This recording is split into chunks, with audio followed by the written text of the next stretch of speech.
Hello, welcome back. So in this lesson we are going to be covering the offset entity tool.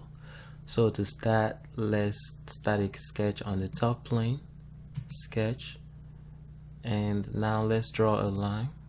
Draw a line somewhere here, and let's draw a rectangle somewhere here,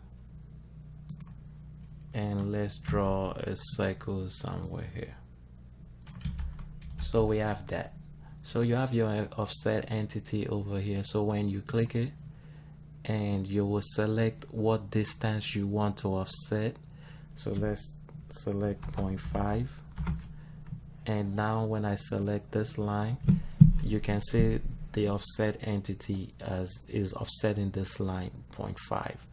So you have a couple of options. You can reverse where you want to offset the line, and you can also do offset it 0.5 in both directions, so it's like 0.25 on each ends.